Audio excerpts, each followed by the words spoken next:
Listener-supported St. Gabriel Catholic Radio AM 820 brings you Family Sanctuary, a show that inspires living the gospel message in word and deed within our families. And now, Family Sanctuary with host Peggy Hartshorn. Welcome to the Family Sanctuary, focusing on life-giving relationships and the family. I'm your host, Peggy Hartshorn, chairman of Heartbeat International, that advances life-affirming pregnancy help around the world.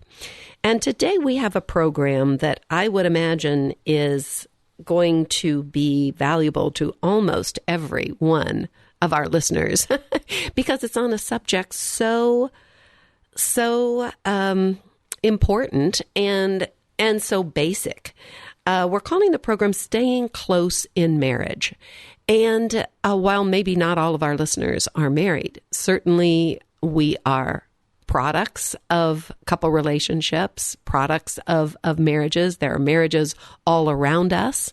And I'm sure we're noticing that marriages are not as close as they need to be. And many couples are now seeking ways of healing hurts in marriages. There are many couples that have consulted counselors. I'm glad that they are trying to find help. Many couples in therapy. These may be couples in your own family, couples that you know well that are struggling. And we're going to be talking today about the real basic asset of a marriage to strengthen it, and that is staying close. And what happens when we don't stay close? Our guest today is Greg Schutte, who is a licensed independent social worker and marriage counselor. And as we were preparing for the show, welcome, Greg. I'm going to introduce you a little bit more fully as we proceed, but Greg really calls this emotional starvation, what we've been talking about in just the last minute or so, emotional starvation. And if you are emotionally starved in marriage, or someone you know, the couple is emotionally starved, their relationship is not nourishing to them, this is going to be the real root of massive problems in the marriage as time goes on. So we want to really, from the very beginning of marriage, make sure that couples are staying close, that they are not starving each other emotionally. It's a wonderful topic, and I'm eager to get into it with you, Greg. Welcome to the program. Well, thank you. So Greg Schutte, as I mentioned, is a marriage counselor, a licensed independent social worker, and the director of Marriage Works Ohio, which is based in Dayton, Ohio. Since 2008, his full-time job has been trying to help strengthen marriages, secular marriages, but near and dear to his heart is, of course, Christian marriages and specifically Catholic marriages. Yes. He's the author of a wonderful curriculum called Discovering Our Deepest Desire, which is available here in the Diocese of Columbus for use in our parishes. And it's also available in the Diocese of Cincinnati and also in Michigan. So, Greg, welcome again to the program. And let's talk about how do we stay close in marriage? How do we avoid the emotional starvation that unfortunately is characteristic of so many marriages today? I think you've told me that there are 4 major areas that couples need to focus on if they really want to avoid that emotional starvation. It's obviously communication. That's always people's number one when they come in. Communication. Yep. If they aren't communicating, they're starving each other of emotional contact. Conflict resolution. They don't know how to handle conflicts. Yep. Finances can cause a tremendous struggle in marriages. And intimacy. Right. I can remember years and years ago, I remember hearing someone say the major reasons that couples are in therapy are finances or intimacy issues. Yeah. So, and of course, as you mentioned, and at the root of those is the communication. Absolutely. And I love your term. I hate the term, but it's so powerful, emotional starvation. And I bring that up because that's what I've been using more and more with my couples when they come in. You know, I see so many people. That's the hard part about therapy is I see people a lot of times when a lot of damage has been done. Mm-hmm. And they come in with a lot of hurt, a lot of, anger, a lot of frustration. And the hard part is they want to, figure out who's more to blame.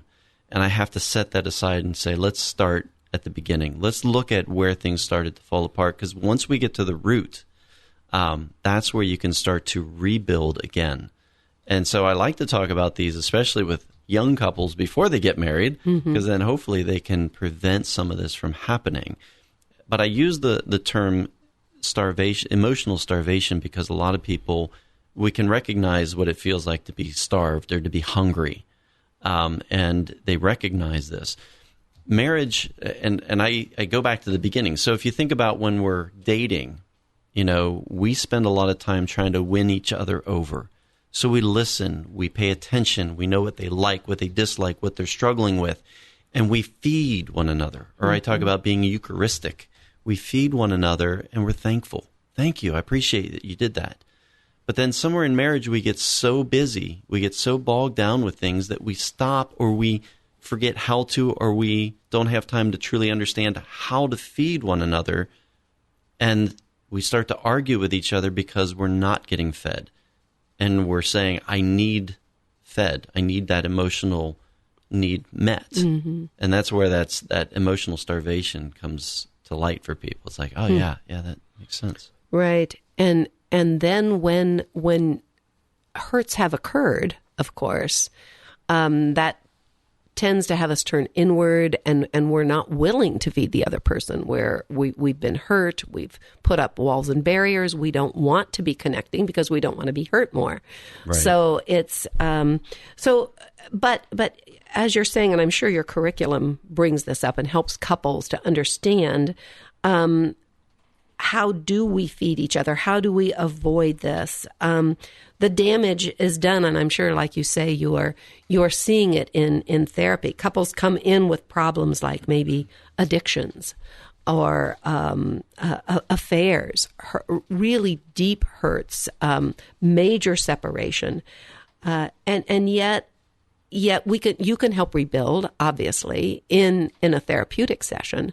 But before couples even get to that point, let's focus on how do we stay close? How do we feed each other emotionally? Let's talk about some of those ways. Yeah. Well, the first one is really about keeping God at the center. And we did a program on this just recently. That people can find in the archives. That's right. And if you're looking for Greg's programs, his last name is H-S-C-H-U-T-T-E. You can look for Greg Schutte, right? Yep. So we just did one together on prayer, and so I won't do a lot of conversation on that, but really it is important that we keep God at the center, because, I'll push the limits with people who are not necessarily religious to really think about prayer and think about getting back to that faith, because we can't do it alone. So that's number one. But the other thing that really starts to happen is we stop knowing each other. I call it the big no-no. We No, N-O-K-N-O-W. Yeah, right. Okay. So it's, we spend so much time before marriage really getting to know each other, understanding each other. We talk for hours, because we're trying to win each other over. But we start to take each other for granted, or we get so busy in life that we stop spending time. So it's important that couples make sure that they are spending not just time staring at the TV together, not just spending time, playing a video game, whatever. It's one where we're connecting with each other. We're really understanding each other's needs and focusing on that. So two things that I strongly encourage right off the bat is go on dates. I can't tell you how many times I'll get couples in my office and I'll say, when's the last time you've gone on a date? And they just kind of look at me like, a year ago? And just trying to get them to understand that it's important to make time. You have to be intentional. Sure. And the second thing is, especially with having a lot of kids, I know the importance of what I call check-in time. So when I come home, and me and my wife haven't been together for a long time, the first ones who want my attention are the kids. But I pat them on the head. Okay, I'll be back. I find my wife and really find out how she's doing, what she's struggling. Does she need my help? Or is everything going okay and we connect and then I can go off and cut the grass or, do my own thing. So you call that check-in time. Check-in time, because if I don't understand what's going on with my wife that day, what she needs from me that day, I just assume then what she wants or what she needs or that she's doing okay. And that's where we start to miss out on what each other's needs are. I'm thinking of that too when, before you separate during the day, if both of you are going off to work or you're going to work or your wife is going to work and you're going to be staying home, checkout time is good too. Yeah. I can remember hearing stories. I don't know why this stuck with me so long ago about, regrets that couples have. Well, that was the last time I saw my spouse and I didn't even kiss them goodbye this morning. Yeah. Or Wow. I didn't even say goodbye. And that's the last time I ever saw them. I've heard stories like that, and it's pretty powerful. Mm-hmm. So check out time if you're leaving each other, and check in time. Mm-hmm. I like that. That's a great point. Yeah. Great point. So it's in both of those, it's really about being intentional. Because if you just wait for those moments to happen, again, before you know it, you've gone days without really connecting with each other. And it reminds me of our marriage encounter. One of the concepts of the weekend that Mike and I have spent so many years working with Marriage Encounter, that love is a decision. Mm-hmm. You may not feel loving, but you can make a decision to love. And a check-out time and a check-in time are really good opportunities for that. You may not always feel like going up and giving your wife some emotional attention when you get back from work, but how important that is. And I'm sure she looks forward to that now. Right, she knows right. you're going to do that. That's great. Yeah, and understanding your needs too, because a lot of times we don't want to trouble one another. I get this a lot from guys, and I don't mean to pick on guys here, but since I'm a guy, I can do it. Guys will come home and they've had a hard day, and they just don't want to bother their wife with it. And they'll say, the wife will ask, "Well, how was your day? How's things?" "Oh, it was fine." "Any problems?" "No." and the wife will start to feel like he doesn't want to give me any information. He doesn't care about me. He doesn't, Right. And the guy's intention was a little bit different. And this goes to my second point, which is what and I've started to see this more with couples, is the disconnect between what I call intent and method. Now, let me see if I can explain this, because a lot of couples, they're battling back and forth, and you can see the distressed look on both of their faces. And you start to feel like you want to pick sides, like, yeah, he's a real schlep or she's a real schlep. They're just not fulfilling the need. They don't. And yet, until you start to see how it plays out, most of the time, couples aren't wanting to hurt each other. That's not their intent. That's not their intent. Their intent is, I care about you. I want to do what's right. But their method plays out in such a way that it's not helpful. And then there's this reaction of agitation. We lack that grace with one another, that patience. We start to, fight with each other. And then there's this withdrawing. Let me give you an example. This is from my own life. So my wife for many years would say, let's go out to eat. Where do you want to go eat? And I'd be like, honey, wherever you want to go, that's fine. No, really, where do you want to go? Because I can relate. Yeah, and the guy, and ultimately, this is what plays out in the head. The guy's thinking, I want my wife to be happy. If she's happy, we're good to go here. That's my intention. And maybe there's a little selfishness in it, but it's one of those, if I pick the wrong restaurant, she doesn't like her meal, then it's my fault. I know this sounds bad, but again, just go with this. But if she picks it and it doesn't go well, I feel bad for her, and but it's not my fault. Yeah. So my intention is, I want her to be happy. I want this to go well. But when my wife keeps hearing me say, I don't care, then her mind starts to feel like he doesn't care. Right. He doesn't care if we go out to eat or we don't go out to eat. Yeah, or whether this.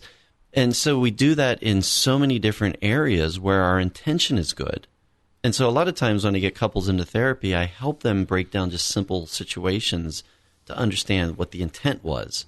Mm-hmm. And then let's talk about the method and why that didn't work. And then what does your spouse need that would work better? What would be emotionally nourishing for her? Right. Yes. Right. I can relate to that example so much, because I can remember in the early years of our marriage, I'd say to my husband, well, let's go out and do something. I wanted a date. Let's go out and do something. He said, well, what do you want to do? I said, well, oh, maybe we can, I don't know. What do you want to do? His answer was always, let's go to the movies, which I didn't like because we were just sitting looking at the movie. That's right. We weren't having an intimate conversation. But I began to think that because he would always say, well, what do you want to do? And then if I would press him when he decided for the movies, then I was unhappy, but I didn't necessarily say that. We weren't really communicating well. And I didn't like the fact that he wanted me to decide. But yet when he decided, I wasn't happy with that. Yeah. So there's an example where we were doing both things. The big no, we weren't getting to know each other like we had before because we were choosing occasions and dates where we didn't have an opportunity to really communicate. We were together, would be like today, doing a video game together. We were watching a movie together and not really choosing a date type activity where we could get to know each other more. Yeah, and the danger in that is that if you don't talk about that, you're just frustrated about that. Sometimes what I've seen is then people will go and talk to others. They may not talk to their best friend, but there was one situation where the wife went and talked to her mother, and she kept complaining about her husband and what he wouldn't do, and the husband got wind of this, so he shut down even more, and then the divide just started to happen. Yeah. And by the time they came to me some 20 years later, it was almost too late. Right. So we need to nip these things in the bud. When we see these, the no, where K-N-O-W, we're not continuing to get to know each other the way we need to in our marriage, or we are seeing a discontent between the intent and the method of what the person is trying to do to show love or attention. Right. We need to talk about those things. Or what are some of the other really basic things, Greg, in your experience that all couples need to look for in our marriages so these don't keep getting worse? Right. Well, then this leads into the next one, which leads to more of that emotional starvation, where if we're not spending the time talking and we're not understanding each other's needs, how can we feed that need for the other person if we're misreading it? And so a lot of times... This is the emotional starvation. This is the emotional starvation. This is where it starts to get... So it's recognizing that, a lot of times when I hear people say, well, my wife or my husband keeps nagging at me. Well, a lot of times that's happening because they're saying, I have a need, it's not getting met. And so instead of fighting back, taking that time to really listen to what they're saying, because in what they're saying, there's a need there. And for the wife who has that need, it's really, or that husband is breaking down what that need looks like. Let me give you an example. So, I might say to my wife, I just need more of your time. You never give me enough time. Well, I think that that's pretty clear. But in therapy, I'll say, okay, I'll turn to the wife and say, do you understand now what he needs to be fulfilled as far as time? And she'll be like, no. Why not? Well, how much time? Time doing what? Great questions. Ask him. Yeah. So it's this breaking down now these needs in such a way that I know how to feed it instead of, and you get this a lot, we've been married 25 years. You should know, if you loved me, you should know what no, don't go there. Our needs change all the time. We have to understand what it is and break it down into bite-sized bits. Sure. And then feed it. Because if we have an emotional need and it's met, we can grow from it. There's growth. If we don't have that, it becomes an emotional demand and eventually an emotional crisis. Wow. So it's understanding the needs and feeding them before the person becomes more starved for a need. And the emotional needs in general, when you say a person has to recognize their own emotional needs and then share them specifically. Yeah. Are people good at recognizing their emotional needs? I'm just thinking maybe some people thinking emotional needs. Well, would that be if I could verbalize, I feel lonely, or I feel. So what is your need in that? Yeah. Your need is you need more time. Right. You need more of your attention from your husband. That's a need. Right. I'm thinking of again, our marriage encounter experience of being able to share your feelings. I feel lonely. Not the you messages of you don't pay attention to me. I feel lonely. There's a need being expressed there. Or I can remember as my husband and I were trying to learn how to communicate this way much more, he didn't feel appreciated. That he was the breadwinner of our family, but he didn't feel appreciated. He didn't. Yeah. I somehow, that was news to me, that I wasn't acknowledging that in ways that helped him feel appreciated for everything that he was doing for our family. And if he could have just explained that to you, and maybe he didn't fully understand that. That's but what I'm thinking. People don't totally understand their own emotional needs, and that's one reason that it's difficult. So sometimes a third person can help. That's why therapy is not your enemy. Right. It's someone just to say, here's what I see, and let's talk deeper about what's at the root of that. Other couples can help sometimes see, friends and family. But this brings up, I think, the value of having these kinds of programs in our parishes where couples get together and they can talk about these things and help each other see these kinds of issues. We're talking about programs like yours, which is Discovering Our Deepest Desire, or other kinds of programs that we can bring into our parishes. But we'll give some information about doing that in just a few more minutes, because we're going to be getting to the end of our program. You've got a couple of other issues, Greg, that I know that are important. We've talked about the big no-no. Well, first of all, we talked about keeping God at the center of our relationship. And then how we get into the big no-no, we don't know each other anymore. And we don't intentionally try to get to know each other anymore. And the disconnect between our intent and our method of showing our love and concern for the other person, they're just disconnected. And then the emotional starvation, that we aren't feeding the other person for their emotional needs, what they need. I think you had a couple of other issues that let's mention briefly. Yeah, well, one is finances and the other is intimacy. And these are like talks in and of themselves. So I'm not going to even do we could do a series of programs on these things. Right. So I'm not going to do it justice. But the one is that there's a lot of people that have a disunity in their way of doing finances. Sometimes it's just how they grow up. One's a saver, one's a spender.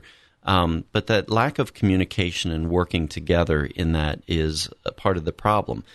Sometimes we pass it off to one person and expect them to deal with the finances, or we take it all on ourselves because we don't want our spouse to do it, or whatever. Sometimes we don't have a budget. We don't know what's going in, what's going out. So, if we're not talking about it, we're not working together. And I encourage people to not just, put it all on your wife or put it all on your husband, but work together, even if one just writes stuff in the checkbook, so that you both know what's going on with your finances. And you're working together to make decisions around, your finances, as far as, your goals, how you're going to tithe. And tithing together and where you're going to give that money can be very unifying, but it can also be very divisive if you're not working together. Mm-hmm. So it's one where we have to fight against, the pitfalls like selfishness, where we're not communicating, or we're a comfort spender and we just keep spending and not try and work through those issues. Mm-hmm. And I bet in a lot of cases, really facing into the issues of finances, they're very difficult. Our income, are we saving? Are we investing? These probably create a lot of stress for couples today. And changing how you spend based off of, for me and my wife, it was important. She wanted to stay home with the kids. So we really had to learn and figure out what to give up, what to change, and how we spend. Mm-hmm. Again, it really comes down to that working together versus just, always being... Or ignoring the problem. The problem. Yeah. And it's very similar with intimacy because, again, intimacy is one of those things where we expect just happens. We don't talk about it. It's, one of those things where... And intimacy there's two parts to it. There's the sexual intimacy, but there's also the emotional intimacy. And so are we making sure that we're spending time talking about our needs around intimacy and, trying to feed that in the other person? Because we can starve there too. There are some people that, they don't, they're too tired, they're too frustrated, there's pain, there's difficulty with all of that. So again, like I said, it's a whole different discussion in and of itself. But the first place that it breaks down is when we don't talk about it and expect that it just is going to happen and be very good and very wonderful. And again, we've talked about how in the courtship part or the early part of the marriage, there's a lot of intimacy in perhaps sexual intimacy, also a lot of communication intimacy. They're in that period where they do want to know so much about each other. So, and then as they say, life happens and they begin to grow apart.